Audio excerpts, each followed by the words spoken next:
Welcome, everyone. Today's episode has some really good friends talking about a topic that is one that really is like 80% of the challenges that I hear a lot of founders are struggling with, which is hiring, motivating, and transitioning high-performing talent within their organizations. And to host this chat along with me, we have talent manager at Seedcamp, Alex Lewis, and two amazing guests, which I love very dearly. Sophie Adelman, co-founder and CEO at The Garden, and co-founder of Multiverse, and Siadhal Magos, the founder of MetaView, a Seedcamp company. I will start with, they're both going to share their stories, so don't worry, just hang on. But we are going to start off with Sophie sharing her story. And Sophie, first of all, both of you, welcome. Thank you for having us. It's wonderful to be here.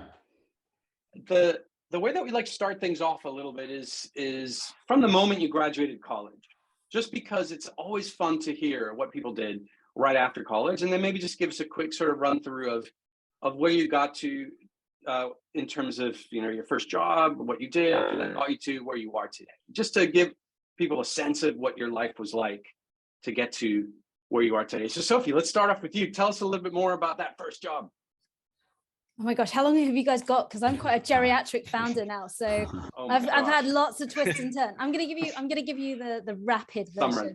Excellent. So after I graduated from college, my first job actually was in conferencing. So I took a job. I actually had a place to do another degree, and I thought, oh, no, I can't do this anymore. I'm done with academia for now. I want to get out into the real world, but I didn't have a job. I didn't have anything to do. So I think I found my first job at the back of like the Guardian or the Times newspaper, or maybe even in the Metro, I can't even remember. And it was in conferencing, which most people don't think about as a career. I definitely hadn't. But it was an amazing experience because it taught me about how to build a company. At the time, I think I thought, oh, all my friends are in banking and law and or consulting, which is, I ended up going into banking, so for my sins. But for the first year, I worked in conferencing, and as a conference producer, you're given a title of a conference, and your job is to go and build that business. So you have a sales team, you have a sponsorships team, you have a marketing team, you have an events team, and your job is to go and recruit speakers, to put the program together, to write the copy, to be the face of the conference on the day. An incredible first experience because it taught me how to sell. It taught me how to think about building a business and how to grow it. I had to, as a 22-year-old, go out and be the face of a conference. My first conference was in defense logistics and procurement, which is deeply fascinating. But I actually have like an amazing little plaque from the Defense Logistics Organization of China when they came over with their delegation and met some 5-star generals. But I did that. My ego probably got the better of me. I ended up going to banking during the financial crisis, 2007, 2008, left there, and then got my first foray into the talent world. So I spent a couple of years working at an organization called Egon Zehnder as an associate consultant there. And I went there because after banking, I wanted to work with nice people, and it was an amazing place of wonderful people who sort of in their second career I felt I could learn from. And I think as people think about the jobs they go into, I think working with people you can learn from at the early stage of your career is so important. It's the most important thing. But I got this insight into how companies think about hiring senior talent, how they assess them, for competency-based assessment, how they think about building their teams, how they think about building their boards, how they think about searching for people, how to assess people. So that was my first foray in talent, and that has been a thread throughout my career. So fast forward, I went off to business school, I came back, I went back into finance. Again, not sure why, though I had an amazing experience. I worked in sort of an investment firm. And then I started in the world of tech, and I worked for a company called hired.com, which was at the time a very small organization, primarily on the West Coast, and they were hiring their first international hire. And I joined them. I applied for a GM role. I was totally underqualified to be a GM because having only worked in basic finance for the last couple of years. But they took a punt on me, and my job was to run around London, or Uber around London at that time. I called it like my mobile office. I sat in the back and sent emails and pitched to hiring managers and heads of people across London to take on this new platform, this new marketplace approach to recruitment. So I ran that team and built up that team in the UK and then in France for about 2.5 years. And that was really interesting from a talent point of view, because not only was I hiring my own team and building that team and that culture. Anyone knows when you're the international lead for a US company, you do have to build your own team and culture. And actually, I'd love to come back to talk a bit more about how hired people, because they had an incredible process that I still use to this day. The founders there were amazing hiring leads. But I also got insight into how other companies were hiring, and we were giving advice about, how to give feedback, how to give a good candidate experience, how to think about what you need. And then on the other side, we were working with the candidates. What's a great candidate experience? So I did that.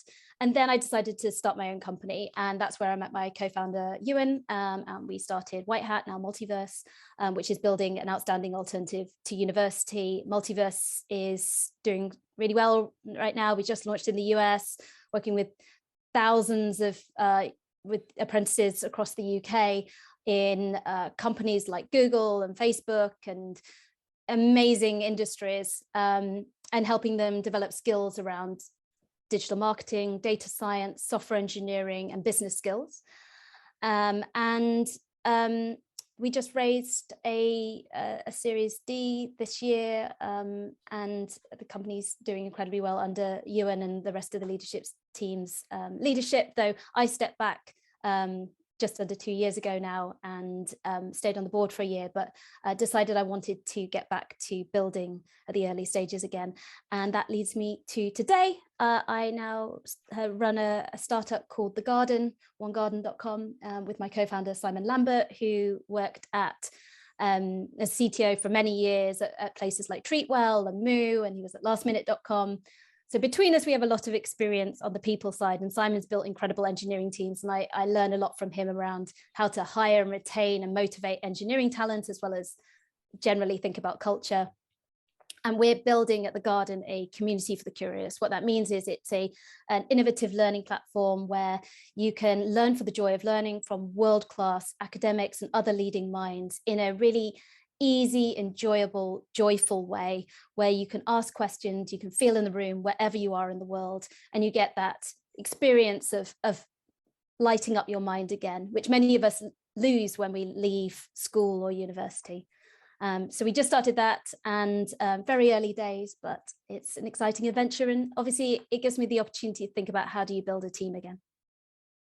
Wow, I mean, some amazing anecdotes there that we want to unpack. And maybe before we move on to you, Siadhal, I'd love to hear, Sophie, like if you were to like look back at some of those transition points in life, is there any one circumstance or one anecdote that stands out as being a defining moment in how you think about people in an organization? Is there something that stands out there? So I will go back to the hired experience, because hired, I always say, was a bit like a talent vortex, in a positive way, the one where they're pulling people in. Many of the people who now worked at Hired have since gone on to build their own companies. It's a bit like the PayPal mafia. You've kind of got the Hired mafia. People are spun out and started their own companies. In the talent space, but in other businesses too. And I think the reason for that was because of the high standard that the founders set about hiring the talent. So they hired amazing people, really, really smart people, but really driven entrepreneurial talent. And the way that they focused on that was, I remember Siadhal was talking about the Who method earlier. I think we're going to talk a bit more about that, but they used the Who method, and they were very, very keen on looking for examples of excellence in people's background, but also looking very deeply for red flags. A lot of us, when we interview people, when we reference people, have a confirmation bias. We want to hear what we want to hear. We want to hear that somebody was great. We want to hear that somebody was exceptional. And actually, one of the things that Matt Miskovich, one of the founders of Hired, taught me was you need to be looking for the red flags. In fact, you need to be taking verbatim notes when you're doing a kind of walkthrough of somebody's history. They call it a top grading interview. And you take the notes and then you read it back later, because in the moment it's very hard to process the flags. you're listening to somebody speak, you're thinking about your next question. Whereas when you go back and read the notes, that's when you go, oh, they just threw their former boss under the bus, or it's really interesting that they said that. I want to dig into that again. So some of these things were really useful for me as I think about hiring in the future. Awesome. Which I think is an amazing transition for you, Siadhal, because I think when your story comes to where we are today, I think what you're building has some of those features built in, doesn't it? Yeah, indeed. Yeah. All right. So tell us about your first job after school. Cool. Yeah, really excited to jump in on some of those things that Sophie mentioned. But going back a bit, so graduated also actually, or around the sort of the financial crisis in 2008, was flirting with a transition or a conversion course to study law. Was actually about to press the button to enroll, but then decided to maybe plow a different path. And since then, I've really been a career product person. So kicked off as a product strategy analyst, as they were called, at Betfair, pre-IPO days, working a lot on our mobile product strategy. And for that point on, just really caught the bug for building technology to solve problems in more efficient ways, which is really what all of us spend our time doing. And pretty much every company you invest in, I guess, Carlos, is doing that in some other sort of corner of the planet or corner of industry. So yeah, spent a chunk of time working in products, joined a startup as head of product, then went on to join Uber. And that's really where I came to think, I guess, deeply about the talent problem. It really felt like a bit of the eye of the storm, even as someone who was, I was a product lead on the driver payments team. So very focused on a very specific problem for our customers who are Uber drivers.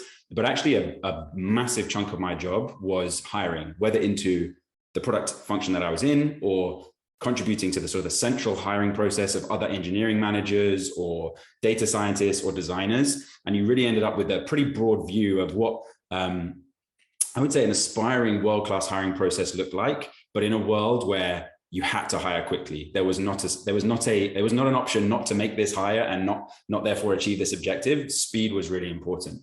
So yeah, I was there during some of their hyper growth phase and just saw firsthand how important but unreliable the hiring processes were. So sounds like they had a pretty awesome process, and maybe you did it as well. I'm sure you did it at Multiverse as well. But I think there's still this tension with, well, we got to do this quickly. You're never going to have perfect information, so we do have to make hires. You're going to have to make judgment calls some of the time. And so how do you deal with the tension between speed and sort of certainty around quality is something that I ended up getting really obsessed about. And when I jammed on this problem with Sharia, who's the other co-founder at MetaView, who was experiencing similar, but almost the other side of the coin at Palantir, where they were super dogmatic about the quality and they were not willing to sort of move fast in scenarios of being unsure about the quality of an individual, we realized almost the two sides of that coin of this tension where speed was key versus quality was key. So yeah, the fact that hiring, even though recruiting was centralized at Uber, we had a central recruiting team, really hiring decisions were made by managers and by teams and not by the recruiters, right? So actually, in a way, hiring is not centralized, even if recruiting itself is. And there's a massive disparity between how some managers and some teams would interview and would go about the hiring process versus others. Some teams had really robust training and processes. Others tried to implement these scripts. Another functional leader would say, "Hey, we're going to try out the top grading method," but that would be completely invisible and blind to the rest of the organization. And others still would just go about it with no structure. So, all pretty blind. Even no matter how much structure they had, everyone was pretty blind to what was actually happening in their interviews, and often relying on memory or feelings or really rigorously written verbatim notes, which must have been incredibly stressful to sort of write down in the moment. And that's really what we want to solve is, we build technology to help ambitious companies run amazing interviews. A big chunk of that is capturing them, so you actually know what's happening in interviews, and then pulling out interesting data to help folks do better and better over time. Great. So we have the cornerstone of both parts here. We have the whole lead up to an interview process, the interview itself. And I think some of the stories, Sophie, that you and I were chatting at when we last caught up was also like, now fast forward, it's been a year, it's been 2 years, and now you're starting to have, you know, good and bad experiences within the team, and managing that, and then transitioning people within the team upward, downward, sideways, and that whole life cycle of people management is something that, you know, keeps founders awake 90% of the time, because ultimately it's about the people that you have with you in that journey. So to kick things off on the interviewing side of things, Alex. Yeah, I mean, we've touched on so many amazing points there. I can't wait to get into this. And I think one of the biggest challenges that some of our founders face when they first join the portfolio is exactly what we've touched on there. Like how do I interview properly? How do I adhere to best practice? But how do we do it efficiently? Because, you know, we're on a strict schedule here. Sophie, I'd love to dive into a bit more detail around like your experience with hired.com and that sort of excellent that bar, and I guess what you've learned from your time at Multiverse as well, like how an interview process can scale. But yeah, talk to us about hired.com. Yeah, so Hired got to sort of close to 200 people, so you know we did grow pretty quickly. I'm actually going to reflect a bit on Hired and also my experience at Egon Zehnder, because the experiences are not that different in terms of, I think, what good best practice looks like. So one of the things I think a lot of people spend too much time on in the interview process is rehashing the work experience run through. You know, every time a new person meets a candidate, they go through, so tell me about what you did in the past. And that is a waste of time for everyone. You know, you need to be getting to the meat of what that interview should be about. So this is where at Egon Zehnder, we used to write up a sort of very in-depth walkthrough of somebody's background. That was our job as the executive search consultant, to interview the candidate, write up this sort of work history, dig into some of the competency-based areas. So look at their skills, look at their experiences, look at the competencies, and write that up for the hiring manager. And in that way, the hiring manager would be able to dig into specific things, not waste their time going back and asking about the work history. Equally, at Hired, one of the things that Matt really instilled in us was this top grading interview for the Who method. Now, I don't follow the Who method to the T. I think, as with all of these kind of frameworks, you need to take it with a little bit of pinch of salt, and it really does depend on your stage of company, you know, the level of granularity that you go into. But the two things I think are really valuable from the Who method is, number one, the top grade, because it makes it more efficient and it allows you to really understand what somebody has done in the past, not what they say they've done. And secondly, references, which I know we'll come to later. So with the top grade, what you do, and Sal will probably be able to dig into it more, is you really do get somebody to walk through their work history, every single job they've done, and you ask them the same set of questions to really unpack, like, what did they do? What did they do? Not what did their team do? What did they do? What was their role? Like, what did they achieve? Kind of what were their failures? Or what did they learn? Why did they leave that role? Because you also want to understand people's career transitions. Interestingly, most people glaze over their career transitions, or they sell a story. And what you really want to understand is why somebody left, because often people do leave because it's a progression for them, or because they felt frustrated there wasn't that opportunity for them. But often people leave because they weren't working out. And that could be because they weren't the right fit for the organization, which is fair enough. It could be because they, you know, there wasn't the opportunity, or they were made redundant. All these things are totally reasonable, but it might be that you uncover a flag about somebody's behavior or somebody's performance that you weren't going to be aware of if you just listened to their story. And I think this is particularly important with salespeople. And I'll just like raise that as a point, because if you're a good salesperson, you can sell yourself. So I think with salespeople, you can get really lost in the sell and not actually hear the true story underneath. As a funny anecdote, I had a couple of European founders tell me that when they go start hiring in America, because American, you know, presentation is such part of the educational curriculum, that it's actually quite funny, because they have to recalibrate, because Americans are just generally very good at selling. So that's a pretty funny anecdote. Yeah, I guess on that side, I think it'd be good to understand more about the Who method, like what actually that is, how do we define it? And then for our founders, when thinking about what questions work best, are there any sort of best practices or schools around that that you'd recommend? Yeah, I mean, the best way to learn more about the Who method is to read the book, basically. And I won't sort of enumerate every sort of part of that right now. But fundamentally, it's about, as Sophie described, getting a truly detailed understanding of what someone did there and what someone did in their previous roles, what they achieved, why they left. So some of the questions on the list are, what were you hired to do? So why were you brought into this company? If you ask that up front, you can, of course, when you go and review the interview afterwards, it's probably hard to synthesize in the moment. You can calibrate on, well, I know they were hired to do this thing. When they describe what they actually did, they're disconnected. And then I know they left after 1 year. Does that tell me something? And so you can pick up these clues based on how the interview is structured. Often you'd ask, what accomplishments are you most proud of? Obviously, again, seeing how that's connected to what they're actually hired to do is interesting as well. Like, do they actually think strategically about the impact they were supposed to have within that organization? What were some of the low points? And really interesting as well, Sophie mentioned, we might dive into references later.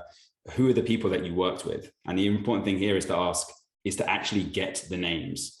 Who were the individuals that you worked with? And there's this really interesting technique that the sort of the method recommends, which is when you're asking them about who they worked with, say, when I speak to this person, what will they tell me about you? So what you're seeding in the candidate's head is, you are going to get this reference. This is not just if I speak to them, what would they say? And then you can sort of get away with maybe embellishing some of the truth. I am going to speak to them. What are they going to say? Is a really interesting technique. I would say it's like, we don't do the Who method ourselves either. We have a slightly different method for achieving the same thing, which is, I always tell candidates one of the interviews that I run at Meti, for example, is the proven ability to deliver impact interview. So most of the folks we hire that are more senior, we obviously want to know, well, what have they done in the past? So similar to what the Who method is about. And what we ask them to do is just to focus on a single most proud achievement from their career so far. And we tell them up front, I'm going to ask really detailed questions. I almost want to feel like I was there with you in the moment and know how you interacted. So I might ask you, who did you speak to then? What did they say? How did you communicate? Was it on Slack? Was it an email? Was it a presentation? Like, really getting into the detail, and you sort of almost have to suspend yourself from the interview a little bit and just be genuinely curious. Your mission is to understand exactly how this person behaved in this scenario. And that's really what I think the Who method is about. We just have a slightly different way of doing it. So yeah, that question is, can you tell me about the thing you've worked on that you're most proud of your impact on, is the question that we sort of use in replacement of the Who method. Can I just add one other tiny thing on this, which is, again, one of the things that Matt taught me, and I'm not so good at doing this, I find it really hard, but he used to talk about something called the ninja pause. Most of us like to fill the silence when somebody stops speaking, and he would always encourage you to use a ninja pause where they finish their comments and you just wait and let them fill the silence, because that's where you get these interesting moments where somebody actually tells you something that they weren't planning on telling you. And it's useful in interviews, but it's actually really useful in references.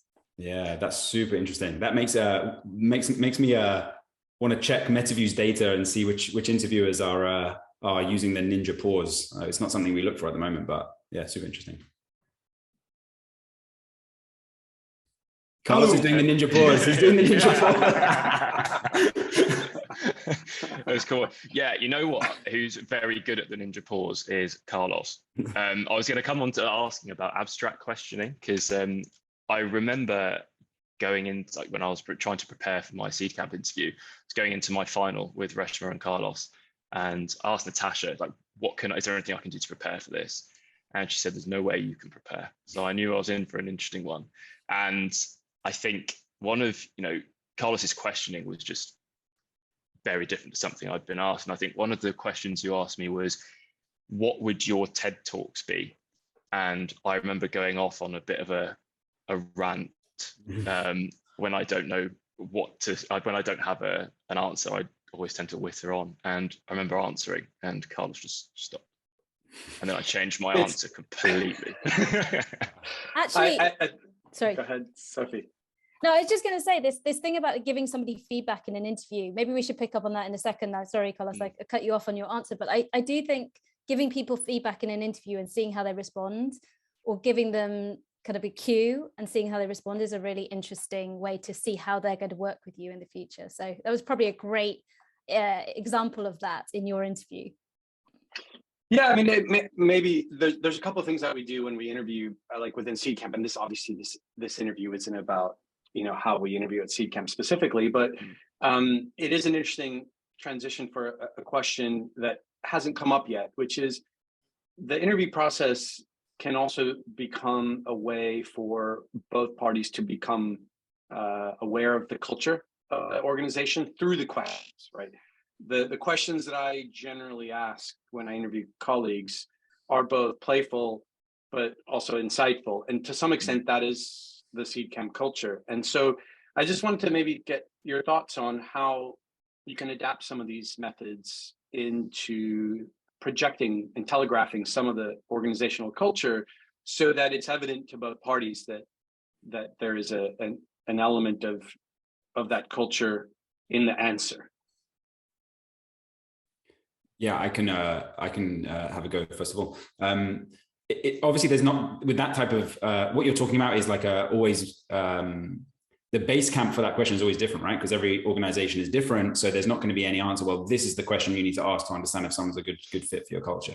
Obviously, the starting point for that is thinking from first principles about what is your culture and what are some signals that you believe shine a light on that attribute or characteristic that you believe to be an important part of your culture. So I do think it's a bit of an in-betweener answer, but it comes from truly understanding and taking the time to think, understanding your own culture and taking the time to think through what questions connect to that. And I think that is like the, often I also think that some of the almost more boring questions you can ask, things like when you ask someone, Sophie mentioned previously, about when people move between jobs, like questions like, why did you make that decision? Or when you're thinking about your future, what do you want next? It's not a sort of a very verbose or, academic, intelligent, super sort of left field question, but they're very open-ended and really get to the heart of how people are thinking about their future. In the case of what do you want next? That I find, historically I've seen it quite a lot, that you end up getting a lot of signal about how someone thinks about things, which I guess is one of the best proxies we have for how they operate as well. Yeah, I'm a big believer in past experience is the best predictor of future experience, or past behavior is the best predictor of future behavior. I don't think people change that much. So getting an insight into how somebody behaved is going to give you the best indication of how they're going to behave in your organization. And you both talked about culture. I don't really love the word culture. I think culture is a thing, but it's really hard to assess for. I really focus on values fit. So all of our interviews focus on our company values. So right now our company values are around sort of curiosity and integrity and team excellence. So when I'm interviewing people, I want to check that they're curious. Do they have good questions for me? Are they asking about the business? Do they want to understand more about the role, how they can be successful? Are they interested in the product? I also really care about intelligence, and intelligence isn't about academic achievement. It's about, can they unpack something? So if I ever give them some insight into our business, do they ask good questions about that? Do they conclude interesting things? Do they have ideas that come out of that they can share with me? Excellence. We talk about past behavior, but if somebody can give you examples of something extraordinary they've done, where they've gone above and beyond, whether that's caring for a younger sibling, when their parents were working, or, cycling the length of Africa, or even just being the first person in their family to, pass their A-levels or something. These examples of excellence give you such a good indication of somebody's character, but also how they think about working. And then this thing about feedback, I think, is so important, because I don't know about all of you, but the times people haven't worked out for me have either been due to their motivations, their values alignment, or the fact they just can't take feedback. And I just can't work with somebody who's constantly going, well, it's not my fault, or I can't do anything about that, or there's always a problem, not a solution. And I just know I'm not going to be able to work with somebody like that. So being able to test that in the interview process, I think, is so important. It's really interesting. I guess building on that, when you're coming to evaluating talent, so end of your pipeline, you've got a set of candidates, how much do you allow all those motivations to almost hit like the 100%? And then how much do you allow for development and like the ability for your managers to develop people to be the person that is going to best fit your organization, thinking about motivations and values? So I think this thing about like, do you hire for experience or do you hire for potential? It honestly, there's no right answer to it. I don't think there is. I think in certain situations, you really need the experience. You know, you need that particular skill set in order to move the business forward. Like, there's no point hiring a finance director for potential. You need to hire a finance director who can make sure your books work and can manage that. If you're hiring a salesperson, you know, past experience may not be as important as potential, as motivation, as how they can, you know, how easily that you can train and develop them. I think skills can be taught, but it depends what how comfortable you are with training them, how much time you have, how quickly you can get them up to speed. So again, I don't think there's any right answer on that, and it will depend on different roles. I think when it comes to the end of the process, this is where we probably want to double click in on references, because I really believe that references ultimately are the most important part of the process. You know, you want to make sure that the person can do the job. You want to make sure that you like the person and you can work with them and you think their values aligned. You want to make sure that they're motivated and excited about the role, all that kind of thing. But I think references are super important for really getting a clear picture. And one of the things I think we haven't talked about in the interview process yet is just giving someone a short take home. We always give everyone a short take home at The Garden, and we did it at Multiverse, and we did it at Hired as well. And the reason for that, I normally do it sort of after the second stage. So it's the third stage before maybe like a final founder interview or something. The reason I give them a short take home is, again, it's a good motivation check. How excited are people to do it? How much time, not time, but how much effort do they put into it? It gives me an opportunity to see how they think. But really importantly for me, I really want to see attention to detail. One of my personal bugbears is sloppy work. And again, this is about like, how am I going to be able to work with this person? So if somebody has, you know, hasn't put in punctuation or hasn't sort of made it, you know, hasn't put in, has spelling mistakes in their work, I know that that's going to be a flag for me going forward. So I normally make sure it only takes about 20 minutes. Maximum half an hour. I never want it to take more time than that, and to be an actual good indication of what they're going to be doing day to day in the job. But I do think some sort of take home or some sort of practical is really valuable in the interview process.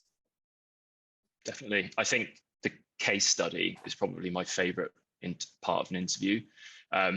We encourage it across quite a lot of our startups, where especially if they're hiring maybe like a lead into it to run a vertical, giving them the so it's the question of what are you going to do in your first 30, 60, 90 days, and leaving it that ambiguous to see how they come in and how they approach, because you get a real natural indicator of how someone can tackle the problem. But then I guess you can also try and test for personality and fit quite well with that when you critique their response. Yeah. When you're talking about case studies, are you suggesting that people give sort of hypothetical situations, or more practical, this is a scenario that's happened in the past, how would you deal with it? Because I think that in my mind, they test different things. For our stage of company, especially if we have maybe less experienced founders, I like to try and make it as realistic as possible. So actually take a problem that you're facing in the company right now and then plan for scale. I think it massively helps with decision making, and trying to reduce as much ambiguity as possible in early hiring is so critical, I think, for success. So I guess the final question I'd like to ask on this evaluation piece is, how do you best structure the decision making process when it comes to hiring? Like, who owns responsibility? And something that is talked about like scorecards, or you've got the thumb up to the side, thumb down process. What are your opinions on that? Yeah, lots of opinions, and I think it again varies by a couple of vectors. One is stage of company, so how large you are as a company, and the other is role. So is this a high volume role, let's say a software engineer that you're going to hire 200 of a year, and to an extent you every human is a unique snowflake, but you want the skill set at least to be interchangeable and to be flexible if you decide to sort of spin up a new team? Or is this a relatively exotic role? You're hiring a CMO. You hope to only hire one in the next 4 or 5 years. They're going to work very closely with the CEO, and their working relationship, their personal working relationship is really important. So obviously you take a different approach depending on those factors. Overall, I like to extend, I'm a proponent of extending hiring manager ownership of decision, still on them to sort of gather opinions and drive consensus if it's important to them. But fundamentally having an owner of the decision, I think, is a really powerful thing, especially sort of when you're talking about, not huge companies, just because then, it's a shared goal for that person to then do amazing work, and you're super motivated to make sure they're enabled to do great work within your team. But still, of course, expect there to be what we'd call a wash up or a debrief. Usual recommendation is to do that in a way where people reveal their preference or their recommendation on the candidate at the same time.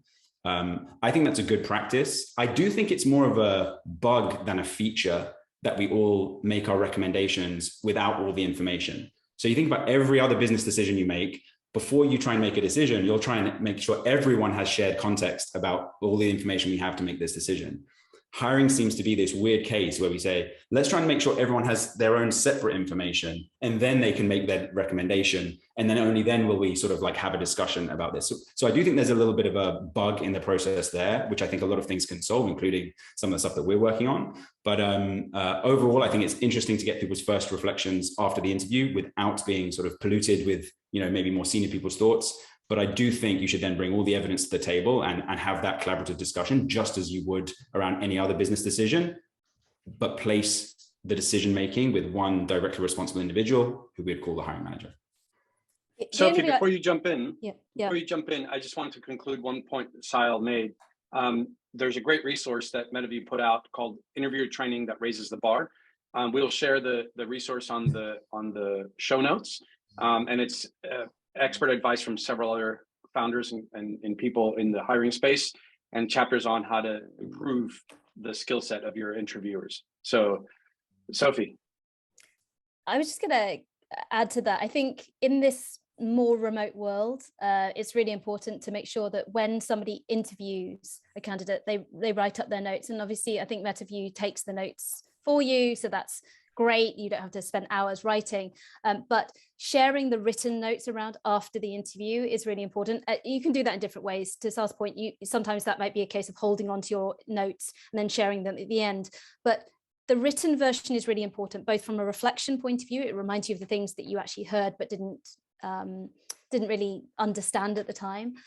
But it also, I think, forces you to be really clear on your justification. Again, there is this confirmation bias. I had a good interview, or I didn't have a great interview with that person, but they did say these things. I think sometimes we get over biased by how good the interview was, how much we liked that person, and actually the liking that person or not liking that person is not a good reason to hire somebody or not hire them.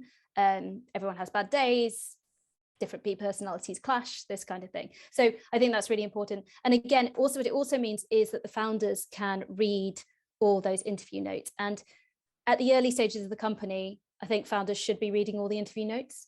Ultimately, it's their company and the buck stops with them. I interviewed every single person at Multiverse until we got to 100 people. Ewan and I both interviewed every single person, up to 100 people. And then after 100 people, one of us interviewed every single person. And now, I think they still have that founder interview, or at least like an executive interview, because you need to have that final person go yes or no, and having that veto right is really important, I think, as a founder, because you're building the culture of the company. I said the culture is an amorphous thing, but you are building the culture. And so you have to be able to say, right, yes, I know that this person's great, but for these reasons, I don't think that we should hire them. Yeah. And completely agree, Sophie. That's a really awesome point. I think founders and folks who are in it for the real long haul are the people who really care about the power of talent density. They're the folks who care about still having an amazing team next year so that they can still hire amazing people next year as well, because they meet amazing people during their interview process. So completely agree on that. that sort of that veto right. But I still think sort of making the case that this is the right person for this role, given the idiosyncrasies of the things that we need right now to get to where we want to go, is good to put in the hands of the hiring manager. Awesome. And then I guess it'd be great to move on to scale and transitioning periods. And Sophie, what I'd love to dive into is Multiverse. And as you grew Multiverse, so I think it's now, is it around 400 employees? I think they're over 600 now. Over 600, wow, exactly. So the different stages of company building, as you start off and you have this amazing talent, you've hired these great people. How do you develop talent to scale with you as a company? And at what point do you have to identify maybe where this talent is not going to scale and how you manage that process and that conversation?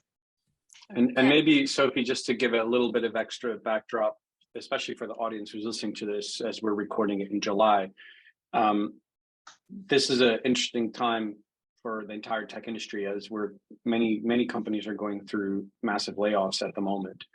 And so sometimes it's also about how to manage that process of evaluating who remains and how to manage morale and how to manage who to select from a team to remain versus not, and actually looking at the windows of opportunity for transitioning toxic people out as well. So I mean, it's a lot to unpack there. We've just let's try the sort of transitioning through and then the transitioning out as two separate things. So the transitioning through, I think there are different breakpoints in a company's growth, right? There's the sort of up to sort of 20 people, then there's a 50-person breakpoint, there's probably 100-person breakpoint, and then there's 200 person. There are all these breakpoints in a company's growth, and you feel it. You feel the company feels different. The way that people interact is different. The kinds of people who work are different.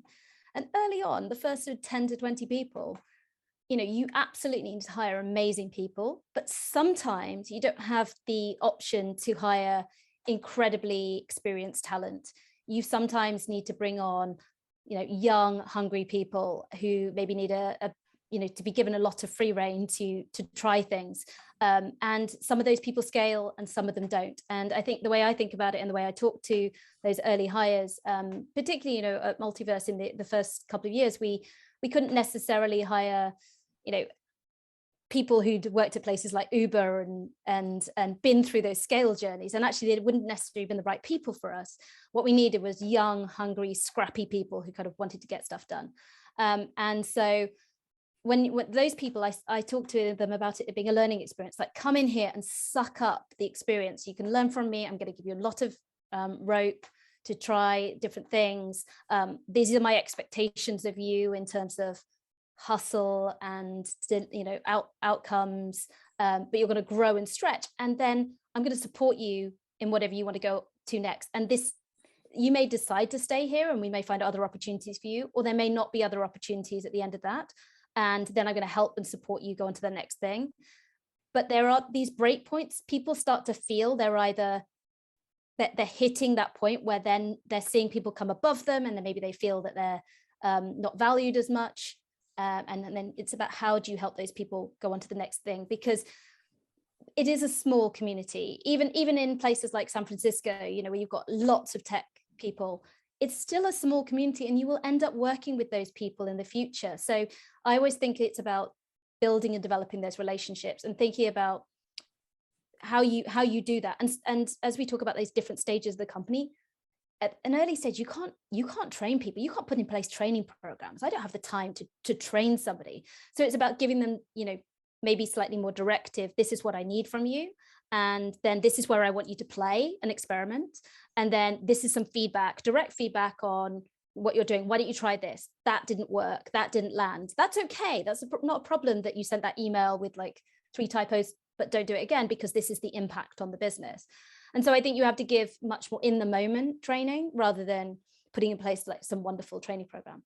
However, once you get to a certain scale, and I think this is what we were experiencing in Multiverse, probably about 6-8 months before I left, one of the things that we were really focused on was scaling sales. And we hired an amazing VP of sales who brought in an incredible sales leaders, and he was really focused, Steve, who's still there, doing an amazing job, focused on how do we build and train salespeople from the ground up, build in a process that works, develop sales leaders, and put that kind of velocity in place. And that's only something you can do later on. There is no point doing it when you're 10 people, because everyone needs to be T-shaped. So that's a little bit my thought about startup transitions through the company. And maybe, do you want me to pause there, and you guys, I don't know whether you have any reflections on any of that. I don't know if you want to comment on that, and then we can move to transitioning out. My only comment on that really is, I think the language around this stuff is really important, which is, I think sometimes it hasn't been present in this conversation at all, but sometimes people will talk about it as if it's like a failure not to be able to move to that next stage of the transition. But equally, this VP, I don't know Steve, obviously, but maybe if he had been brought in when you were 10 people, he also would have been a failure. So I think that can make your life a lot easier when the language is consistently correct about how you think about, or consistently accurate around how you think about one element of one sort of scaling up is not being able to scale is not necessarily a positive. There are some amazing operators who very deliberately own the fact that they are amazing in the early stages, and they go seeking those opportunities, and they're incredibly, they have incredible impact in their career. So yeah, I think the language is really important to sort of take some of the ego out of it, basically, like as if it's not a failure necessarily. Of course, that's like a little bit wishful thinking. I think there's always going to be some cases where there's a mismatch of someone might perceive that they can do this thing and you don't. That's obviously uncomfortable, and it happens, but I still think you can sort of soften the blow a bit with being consistent in how you talk about things. Yeah, that's a very good point, Siadhal, and it just reminds me of the importance of setting expectations early. It's not just once they're in trying to do it. It's also specifically, like, we have it all the time when it comes to very specific roles within the team that aren't necessarily obvious to enter into, like a fund management role, and trying to figure out how to not have people feel discouraged that they're not part of the fund management process when they're part of another process.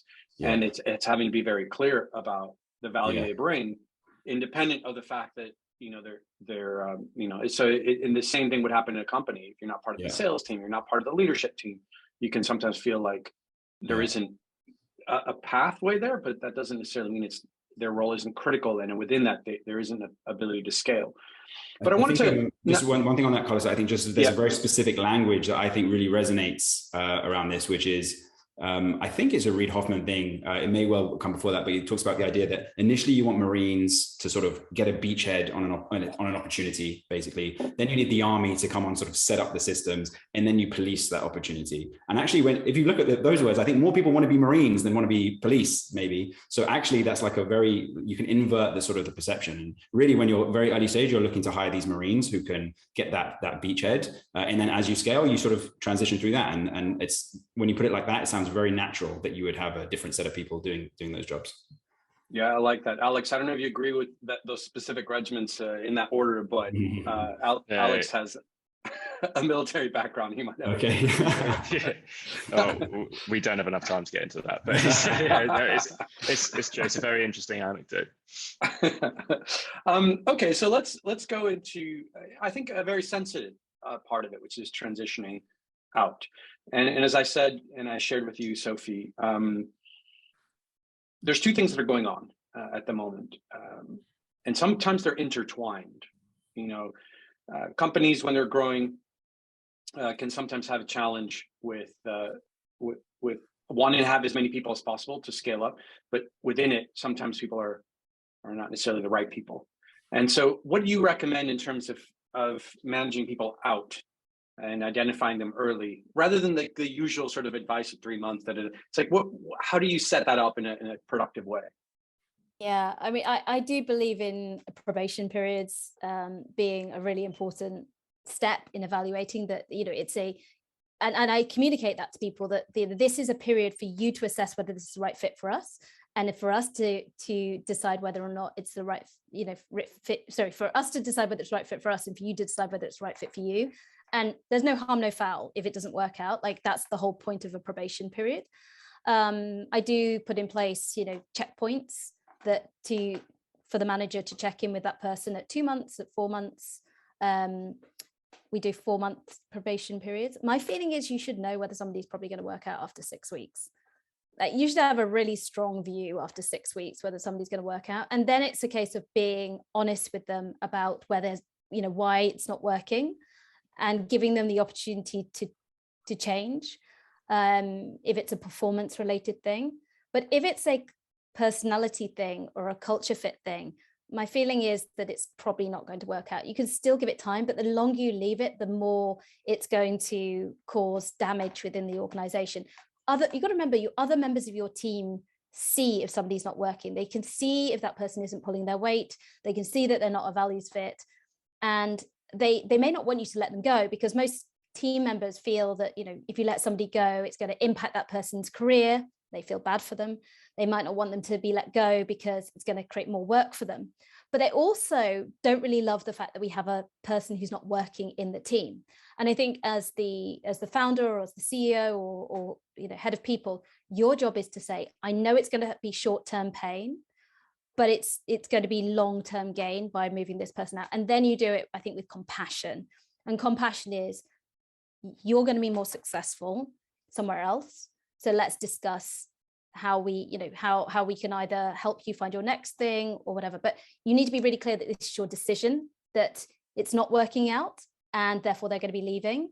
But you want to help them, and you understand this is not what they wanted to hear, but it's the right thing for the company, and ultimately it's going to be the right thing for them. And there are different ways to handle it. If you're firing somebody, obviously you need to do it as a proper conversation where you let somebody go. And I would always advocate, if you're firing somebody, to walk them out the door, even the remote door, and turn everything off that day, because you just don't want to deal with the consequences. But if you're dealing with a senior person and it's just not working, it's just not where you wanted to go, I think handling that conversation as grown-ups and saying, this isn't working, is it? And actually sometimes opening with, this isn't really working, is it?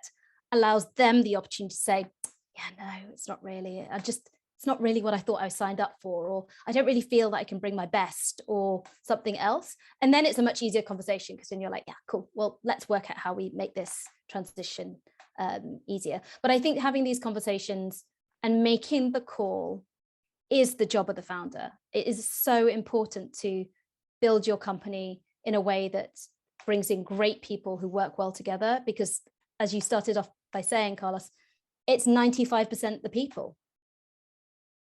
Yeah. Well, Sophie, I know that you need to run off. Siadhal, we'll carry on for a little bit longer. I want to hear your take on this, but I just wanted to take a quick pause and thank you, Sophie, for joining us. And we'll catch up in person sometime soon. And guys, feel free to reach out to Sophie. We'll put all her details of her companies and her on Twitter on the show notes. Thanks again, Sophie. Thanks for having me. Thanks, Sophie. Bye. Siadhal, continuing on this thread, and also we have an opportunity to go a little bit deeper into the interviewer training playbook as well. Walk us through kind of what your take is on what's going on right now in terms of not only layoffs, but how to manage them, how to identify people that would be part of that process. Maybe comment on some what Sophie said, and if you set things up right in the interview process early days, how this might be something that can be handled better.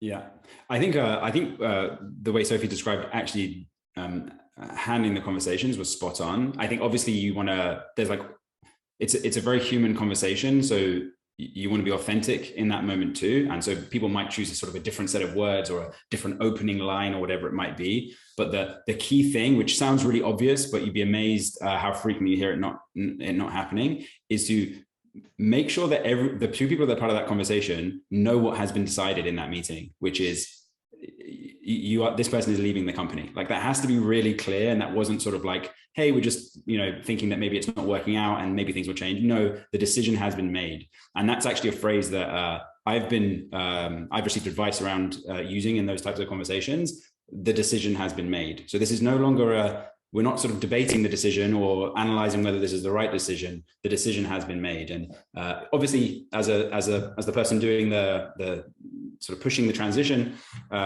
doing the firing, you are burning your bridge at that point. You are committing to that decision. You are no longer, and you're not going to lose sleep over, is this the right decision anymore? The decision is made. And that you want to get that across to the employee as well. So that's the only thing I can really add, I think, to what Sophie described there. When you think about the broader macro of sort of the round of layoffs going on, obviously, again, every company is different and has their own reasons. Some are sort of forecasting problems and changing plan accordingly. Others are realizing that actually their previous hiring plan was wrong and is actually, they're burning too much cash and they need to change something quickly and reduce their burn. Those are two sort of related but quite different situations. And I think there's this third population of companies as well that are just at least partially using it as an opportunity for a reset. We've been in an incredibly candidate-centric market for a long time. And what that has meant is every organization that's been trying to grow quick has sort of had this unfortunate pull to sort of be a little bit vanilla in how they present themselves to candidates, because that's the only chance they have of hiring as many as they need to.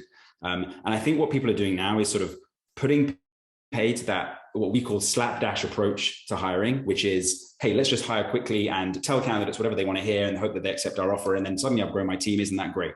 That is not going to get you, that you're not going to build great talent density. And the truly transformational companies, even during this high growth time, have not been doing that. So yeah, that's what we think of as slapdash hiring. I think a lot of companies are sort of realizing that they've got a lot of people in the organization who aren't all necessarily moving the needle forward in the way that they need to go and are reacting accordingly. And I think where the interview process comes in is in essentially making sure that those folks that are involved in those interviews, everyone from the recruiters through to the interviewers themselves, the hiring managers, and then whatever senior executive or founder that's at the end of the line, understand what's at stake when you make this decision. It is this person's life, really. Like in that sounds maybe a little bit grandiose, but if they're going to work with you for the next 3 to 4 years, that's a big chunk of their career, big chunk of their opportunity. If it turns out it's a bad fit, you've really put a ding on their resume, and that's like you should take that seriously.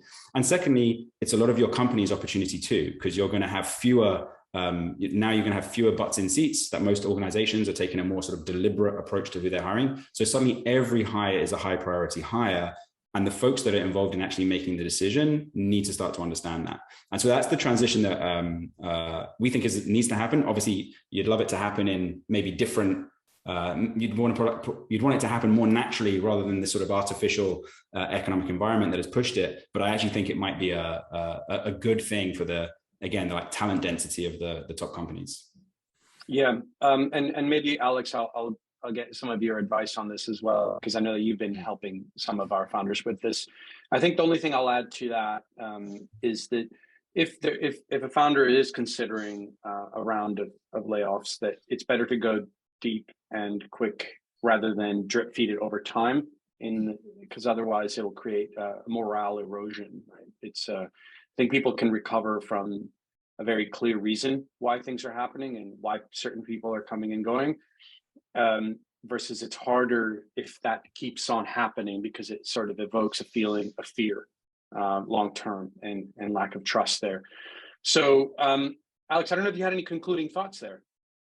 Yeah, I think Siadhal touched on it. I think it's incredibly important to help your team understand that you have to be human. These are people's lives, and when we're in a macro environment like we are today, it's just as important. We have to remember that you're dealing with people and you have to support your teams. Reputationally, you've seen companies collapse through bad redundancy processes. I've had to make my team redundant before. It's a horrible process, but leaning on everyone you can, use your internal recruitment team if you have one to help support and help find people's next opportunity, or your recruitment partners. Utilize your investors, reach out to people like me if your investor have one, and set up like these lists if your employees are happy to. I think this has actually been a really good practice and helps get people that want to be put out on the market at scale, get in front of the right people. And there's a lot more the companies can do to support. And yeah, it's important to do that. Excellent. All right. Well, that concludes this episode. Thank you so much, Siadhal, for joining us. I think we've covered a lot. We could continue covering up. There's so many little nuances that this is actually a very complicated topic. And it's one that probably people will have to play back multiple times in different ways. Like fast forward to the end when things are not going well, fast forward to the beginning when you're trying to think of things. So thanks for joining us, Siadhal. Do you have any parting comments regarding resources that you guys have available that people can use to maybe circumvent some of the learning? Yeah, absolutely. Would love for folks to, if you are looking to get deliberate about your hiring, check out metaview.ai. As you said, we're all about helping ambitious companies run amazing interviews. So if that sounds like something you want to do, we should chat. But other than that, it's been a pleasure to chat with you both and Sophie as well. Excellent. All right, Alex, thanks for co-hosting on this one. I look forward to doing more. And Siadhal, thanks again. See you later, guys. Cheers. Bye. See you later.